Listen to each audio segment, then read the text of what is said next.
A viral Instagram account has riled up a lot of Christians and church leaders over the past couple of weeks. @Preachers and Sneakers on Instagram publishes photos of prominent pastors in costly sneakers or designer clothes next to their price tags. And while the account was started as a joke amongst friends, it blew up overnight, amassing tens of thousands of followers.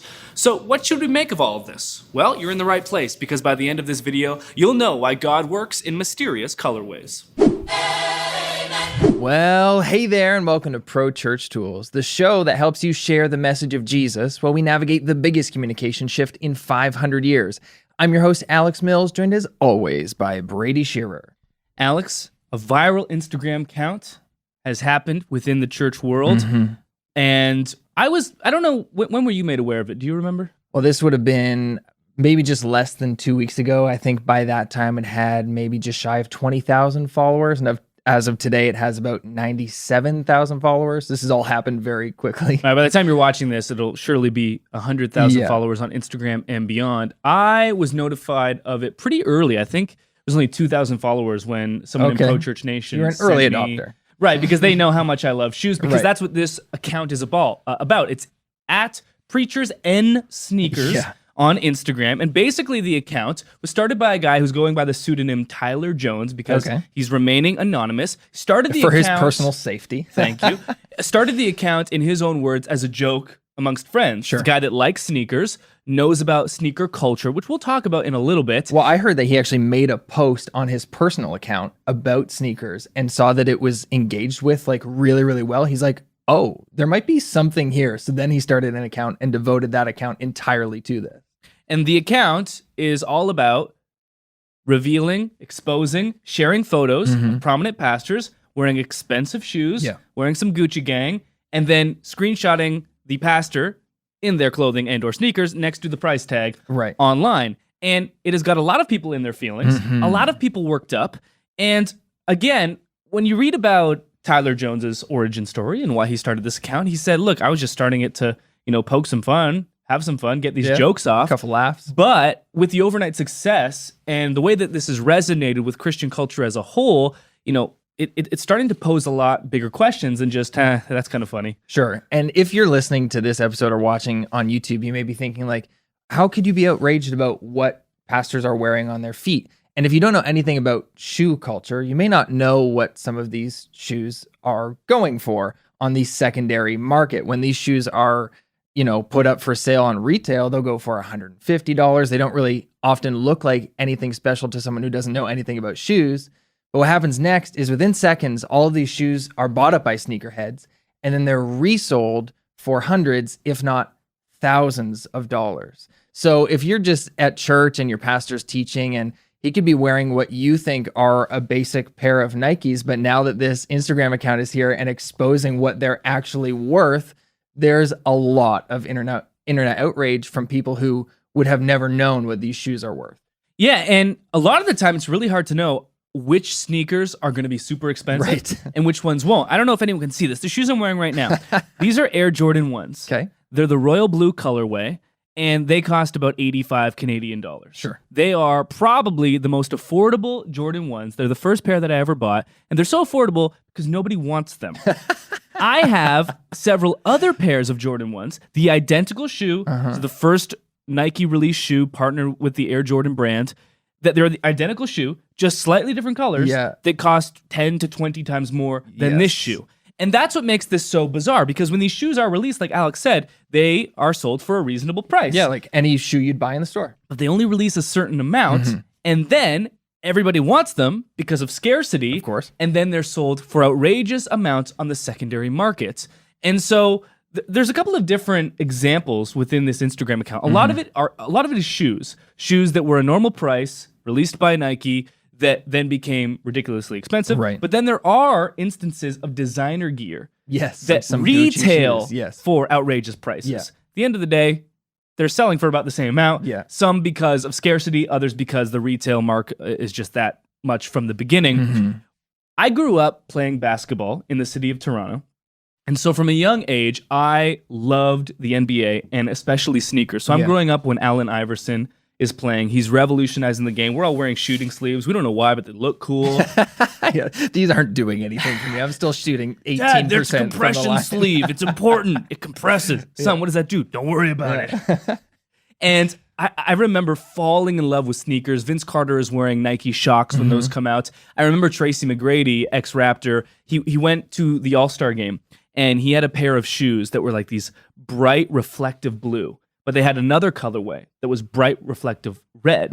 And in the All-Star game, he wore one blue and one red. Nice. And so I went and bought both pairs so that I could wear the one blue, one red. You couldn't buy them. So you're like a sneakerhead from way back. I'm trying to say I'm a little bit of an OG Right. because I grew up in basketball culture and fell in love with this. Then I started going to youth group and was like, alternative music, let's go. Drums, bass guitar, Under Oath. But then what happened not too long ago, maybe 6 months ago, was I was scrolling through my Instagram Discover section. Problem number one, never do that. And I saw these pairs of shoes. I don't remember what account it was from. I don't think I was following this account. That's why I was in the Discover section. This pair of shoes with like this like tag on them, like a zip tie. It looks like a milk bag tag. Yeah. And I was like, those are the coolest thing ever. Yeah. Which I don't think really anyone else sees those types of shoes and has that reaction. But that's what I thought. I was like, that's the coolest thing ever. And I went into Google and I was like, shoes with tag. And eventually I found a subreddit that explained that these shoes were a particular line, a collaboration between Nike and a designer called Virgil Abloh, and they were part of what was called the 10. And they were this collaboration between Off-White, which was Virgil's designer brand, and Nike. They had come together to create these 10, which has now produced close to 40, I think, different collaborations between classic Nike shoes, but then Virgil would come and kind of create this deconstructed look, his take on those shoes, the Air Force Ones, the Jordan ones, the Nike Prestos, so many different shoes that were done this way. And they were such a hit. They took the entire sneaker world by storm, and I discovered these shoes I could never have unless I spent ridiculous amounts on them. But I didn't know that when I first saw the tag, and that's what brought me back into the sneaker world. So much so that I joined a Slack thread that I'm a part of that has monitors that track the Shopify accounts and will notify you when new shoes are uploaded so that you can get them. Because what happens is these sneakers are so popular that the rise of bots has taken over the sneaker world, where it's almost impossible for a manual user outside of a raffle, where you basically just get a lottery ticket, the chance to buy the shoe. You don't win the shoe. You get the chance to buy the shoe. Outside of a lottery, congrats is right. I wish I won a raffle. I would love the chance to buy a shoe. No. These bots will get them in faster than any human, even with autofill. It's a crazy So if you want these shoes, you're almost forced to buy them on that secondary market. Yeah, absolutely. Or maybe you have a hookup, you have a connection to a local boutique store. Usually if you're living in a city, it's a lot easier to win a raffle because you can go in person and get a physical raffle tag or ticket. Willy Wonka's golden ticket, something like that. Exactly. We don't live in a metro area, so I'm doing these online raffles. I'm entering in like Barcelonian raffles, and I'm not winning, unfortunately, because the whole world is entering them. Yeah. So that's the world of sneakers. That's why they're so expensive. And so we wanted to talk about this account. A lot of people are upset. A lot of people are furious. And so I guess I want to start off by saying, asking you, Alex, and this is a rhetorical question. Yeah. Should a pastor be paid money for their pastoring? Yes, I think in most cases, yes. How much money should they be paid? I can't answer that question. Can a pastor have a second job? It would be disingenuous for me to say no, because this is job 2 of 3 for me. So yes. You work at 11 different companies. What amount should a pastor not make? What's too much? Exactly. We've had this conversation in the office multiple times since this account has come up, because has polarized Christian internet culture. Everyone's talking about this. And we had some really serious questions and conversations in this office, like, how are we supposed to reconcile this? Is this something that we should be outraged about? Is this fake outrage? And a lot of these questions, especially the ones you just asked me, were like, I don't know. Like we just weren't able to find answers to these questions. And I think what we learned through the conversation is that maybe this isn't as black and white as we would hope that it is. Well, are you saying it's not as black and off-white? I missed it. I should have. You got credit for that. I should have. Ding, ding, ding. Give me the air horns on that one, Jonas. There's a quote I heard once that I've never forgot. It was like, everyone who drives slower than me on the highway is a slowpoke. Right. And everyone who drives faster is a lunatic. And no one's driving faster than me. That's actually true. And so we all have this idea in our minds, like these standards that we all set that are completely cultural. They're not based in scripture. The ideas, the root foundational kind of macro conceptions might be rooted in scripture, the philosophies, but nowhere in scripture does it say you can spend $1 on shoes, $100 on shoes, or $1,000 on shoes. And so all of these standards that we set arbitrarily in our minds are cultural. And I think it's important for us all to admit that. It's based on the people that we know and where we grew up and the family that we had and the socioeconomic things that we're used to, and we use that to filter and judge others, which I think is a really problematic place to be in. One of the comments on one of the Preachers and Sneakers published posts was, said this, quote, "My pastor just bought himself $50 Reeboks. I just hope he doesn't end up on this page someday." And the joke was that, wow, what a frugal decision. Right. But there are millions of people in North America and billions of people beyond North America that could never conceptualize spending $50 on a pair of Reebok quote unquote dad shoes. You're right. And so I find it kind of funny for the quote unquote middle class to scrutinize the quote unquote upper class in this instance for greed and for like chasing after status and for spending their money on items that they deem inappropriate, where you could just turn that around and the middle class, we know all the problems with the middle class. We've got way more consumer debt than we should. $38K on average in America. That does not include mortgages. We're all spending money on that little bit nicer mid-level SUV so we can flex on our neighbors just a little bit. We're spending more at Christmas than we probably should. But we've never spent $1,000 on shoes, so we're good and they're not. We're good and they're not. And that's the problem. Exactly. We're all drawing, then use the perfect word, these arbitrary lines in the sand, right? Like, so for me, I've resolved I'll never spend X on shoes. And because somebody else exceeded that line that I've drawn for myself, then I think that they're wrong. And if you read through the comment section on any of these posts, you'll find a lot of humor. And then you'll also find a lot of people who are angry and will make you sad because there's a lot of words, a lot of judgment being thrown around here. And it's just because we're all drawing our own lines, right? And we had this conversation about if everything was relative. And so for me, I'm a pastor of a church of about 100 people. I make X per year. And let's say I spend Y on shoes and I give Z to my church. Well, for any of these pastors, and most of them have book deals, they're making speaking engagements where they're bringing in like $10K per engagement. So some of these pastors don't even take salaries from their church, but they're making a lot more money than I am because of these book deals and speaking engagements and what have you.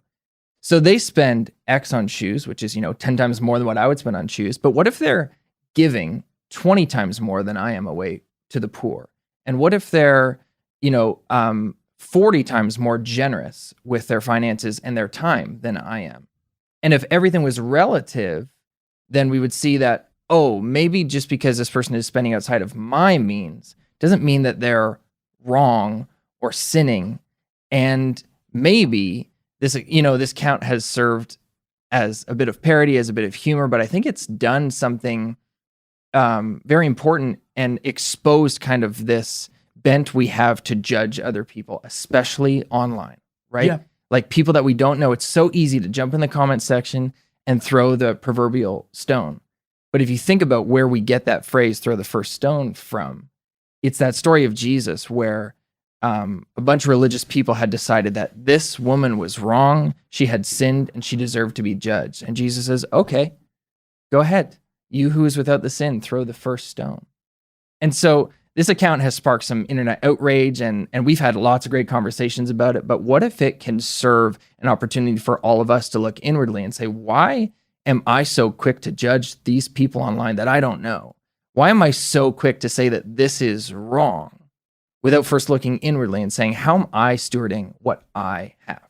And I don't want this episode to sound like we are totally defending and protecting everything that these pastors are doing.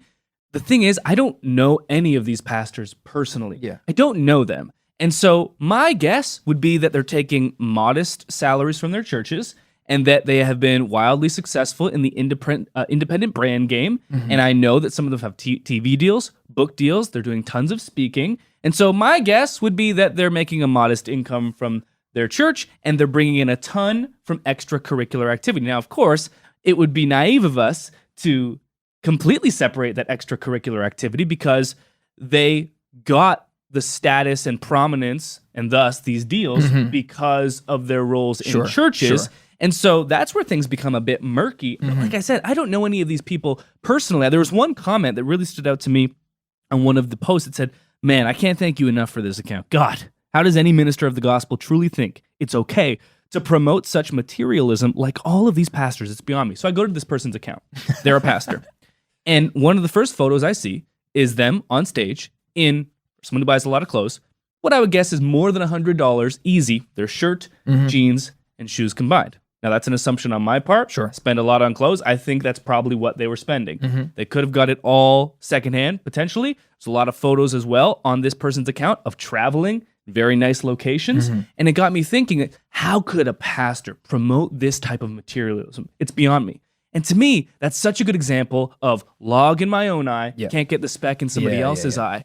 I always think it's very easy to get upset at others. It's much harder to look inwardly and say, what's wrong with me? I saw an interesting tweet this week that made me think. It said, when I was a kid, I wanted to change the world. But now that I've grown up, I realized I really just need to change myself. Wait a minute. You retweeted this. I did. You did. It was your doing. I blessed you. You blessed me greatly. I blessed your timeline. Oh, thank you. I was journaling on that. I was reflecting. Just reflecting. It wasn't an original tweet. It was a retweet. Oh, of course. I did my due diligence. Absolutely. And the point is that whether it's $50 Reeboks, $500 off-whites on the aftermarket, whatever it might be, we're all just putting ourselves in these different brackets, and we're saying God is okay with this bracket. But the bracket ahead of me, that's where God's not okay. Right. And we don't know how much someone is giving. We don't know how much someone is making. And all of this could be good or bad or in between. But what good is it for us? It's just telling on yourself. That's all it is doing. Yeah, it is. It is. And I think the cultural element is something to consider as well. We hit on it at the beginning of this episode, but for me in a rural church, of pastoring a group of about 100 people, a lot of people who are living in poverty, I dress the part to serve those people. Right. So the scripture talks about pastors living to holding themselves to a certain standard, right?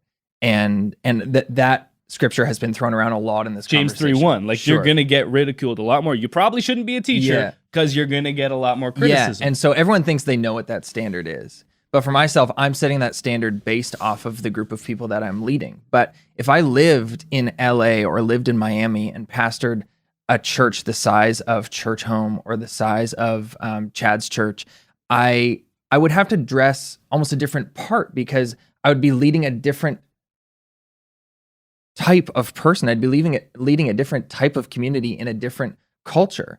And so I don't know that cultural moment. I don't know the people that Chad is leading. So I can't speak to that directly. I can't judge him by the standard I've set for myself in rural Canada of a church of about 100 people. And, like I said earlier, it's so easy to sit behind the computer screen or with a phone in the hand and feel justified in like you said, living in your own cultural box and saying that like this is the one that these are the boundaries that God has set, and anyone who's outside of these is wrong. And I think at least I've learned in these last couple of weeks that, man, I am more prone to judge people than I ever thought I was. And I'm thankful for this cultural moment online to do that self-reflection. Right. Because take that as a personal rebuke. Just be like, come on, soul, be better. Yeah, because it was easy for me to look at as a humble pastor of a humble church to look at this level of opulence and say, man, like I know so many people in my church community who could pay their rent with what those shoes are worth. And I started to make quick judgments, and I had to stop myself and be like, whoa, like I am not the judge here. Whether I think this is right or wrong, that is not for me to decide. I'm responsible for me, my own heart, my own decisions, my own standard as a pastor. But we're all priests, right? Doesn't the scripture say that too? We're all priests. And so we're all setting our own standard according to where we are, where we're living, who we're serving. And yeah, I think this is a great opportunity to maybe do some self-reflection on where we're at and what our heart is doing in this moment. I think what's funny is that at the end of the day, this is mostly about optics, because everyone I've talked to about this, maybe it took a little while, but eventually we got on the same ground. Like, is this sin? No. Right. It's probably not very wise. Maybe it's even stupid. But they were like, you're right. I don't know their bank account. I don't know how much they're making. But definitely seems like from like an optics standpoint, this isn't great. And this is where social media makes things more murky. This is such a complicated issue because let's say you are living in a zip code within LA where the average house is $1 million. That's like the median home price. And so you're living in a certain way because to live there, your income has to be a certain something. Right. But then you have an international following online. And so someone in Arkansas is looking at how you're living. That's like a different world to them. Let's say you're the pastor in Arkansas and the average home price is like $200K. Sorry, Arkansas, if that's wrong. I have no idea. Yeah, it's probably less than that. And wow. Sorry, Arkansas. Come on. And but you also have an international following, even if you have maybe 1,000 followers. There are some people in developing nations that look at you and say, so are you responsible for those people, or are you only responsible for the people in your immediate sphere? Because a lot of us would look at these celebrity quote unquote pastors and say, like, you got to be better. Like, you're like, this does not look good for us. But what if no one in their sphere is upset with them? Yeah. And then inversely, when you apply that to yourself, well, your middle class church doesn't care. But what about those in the developing nations that could never see that type of money in their whole entire life? But lots of people got access to phones and they can follow you. I had this exact conversation through a DM conversation on Instagram a few weeks ago. Somebody reached out. So I have a few thousand followers on Instagram, and to most people, that's weird flex, but okay. To most people, that's like, that's more followers than they have. So they reached out to me and said, "Hey, why don't we ever see, like ministry version of Alex? Why don't we see Pastor Alex on Instagram? Why don't we hear about church? If you have seen my Instagram, it's all about coffee." And I said to them, "I don't have the capacity to pastor 3,000 more people. I don't have the capacity to be what 3,000 more, nameless faces need from me. My ministry is like hyper locally focused. I've got about 100 people who depend on me and my team, and I just don't have that capacity. So I'm not even going to go there. Right. I'm not even going to open that door for myself because I can't be who you need me to be." And like you said, that's such a unique pressure that we have as leaders in this moment, because social media has opened that door to so many more people looking to us. And as from a ministry standpoint, I couldn't bear that burden because I couldn't be that to all those people online. Yeah.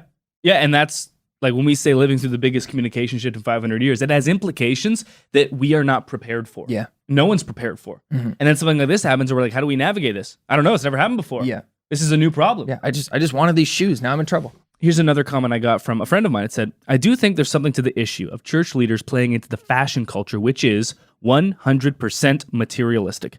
An expensive watch or car at least has excellence from a mechanical engineering point of view. At the end of the day, there's beauty you can somehow point to in the core essence of the item, but these sneakers are pure status symbols, icons of wealth, nothing else."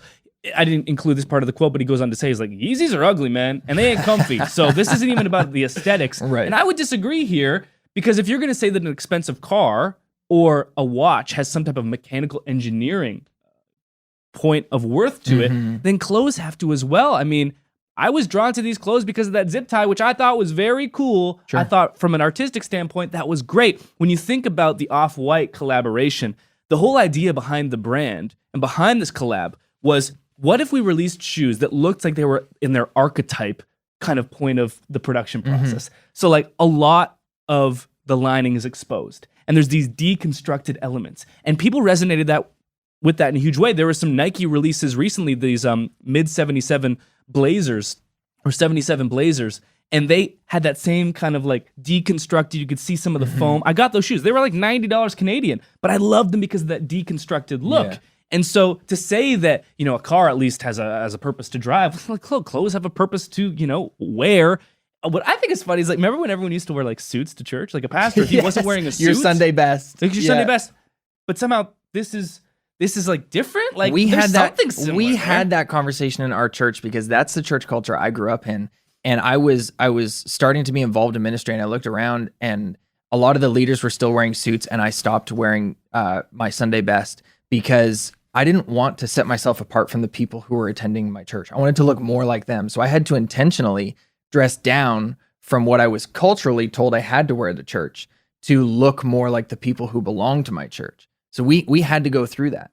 And to go back to what you were saying about shoes and excellence in design, Jerry Lorenzo is a fashion designer. He's got a brand called Fear of God, and he just did a collaboration with Nike. Really cool shoe. Outrageously successful. Yeah. The aftermarket price, more than I could bear. Yeah. And on Fear of God, if you bought like Fear of God brand shirts or whatever, they retail for like $1,200. Yeah, you'd be outraged. Like this at the shirt price. this jacket from Nike that was like $100 that my wife got me for my birthday. Yeah. This would be like $3,000. Yeah. Because Fear of God is a luxury brand, similar to Gucci, Saint Laurent. Yeah. And so Jerry Lorenzo, to me, I don't know the guy until Relevant Magazine just put him on the cover last month. And they talked to him. I find out that he is a devout Christian. And in everything he does, in every design that he makes, he's doing it for the glory of God and to communicate like the glory of a creator. And I was like, oh man, like it's the same thing that I'm doing with my art in photography or music or whatever. Jerry is an artist in himself and is selling outrageously priced shoes, but he's designing them intentionally for the glory of God. And I'm like, he can do that. Like he's allowed to do that. $1,200 flannel shirt. Glory to God is right. Am I right? Stop it. We've been created to create, right? And so to say that there's some sort of, mechanical engineering in a car that's permissible that there isn't in a shoe that is just all materialistic, I don't think it's true. Yeah, that seems like an inconsistently applied. And I would never spend $1,000 on a pair of shoes. I've never spent $200 on a pair of shoes, but I can get behind what Jerry and Fear of God and some of these other designers are doing. At the end of the day, what most people are asking of these celebrity pastors is to manage their image better. Right. Which is the critique that most have to begin with. Like, you're wearing these clothes for status. You're wearing these clothes because you think you look so sweet. We can tell you just think you're so cool. This coolness is bothering me. It's grating on me. You need to manage your image, not the way you're managing it now, but in a way that I find acceptable. Yes. So it's not manage it at all. It's just manage it differently in a way that I would find acceptable. Yeah, like that's actually what it is. Because like, would someone say it's wrong for a pastor who takes a modest income at a church to have a secondary job? No. Is it wrong for him to be successful in that secondary job? I once served under a pastor, bivocational. He took a very modest income from the church. Church was small, but he was really good at contracting, and he had his whole contracting company. He had this really big house. He had 5 kids. Like, is that wrong for him because he was a really good contractor? Should he be focusing on one or another? Of course not. No one's going to say that. And so then it's like, okay, if you have a bunch of spare money, what should you do with it? How much should you give? Right. Like, what should you give it all away and make sure you have the median income of the culture that you live in? But what if people in developing nations follow you online? Sure, you're not in their culture, but doesn't social media make you kind of responsible for that as well? Because that's what we're saying to these celebrity pastors. So can we apply that to ourselves? So maybe we should all live in poverty because that would be the right thing to do. Right. And I'll show up at church on Sunday in tattered clothes that are covered in stains that I found in dumpsters, because there are people living like that are loving Jesus, and that's the culture they live in. So I need to live that way because someone else is living that way that follows me online. Like this is just so complicated and impossible to apply. And it really makes me frustrated when we're saying you are managing your image in a way I don't want you to manage your image. And we're not saying we should care less about image. We're saying we should care more. Just care about it differently. Just in a different way, yeah. We have these conversations in the office, and thankfully Alex is still my friend, because I have this thing with inconsistently applied logic or standards. Like, if someone does something and they don't apply it consistently, it bothers me to my very core. Like, I have been like, Alex, you're not applying this logic consistently. Like, I'm trying. And Alex is like, yeah, you're right, I'm not. And I'm like, And the reason that I do that, and that my biggest takeaway from all of this, and I know we've gone really long with this episode. If you are someone who listens, watches consistently, this is obviously a different style format. We wanted to kind of do a deep dive into this.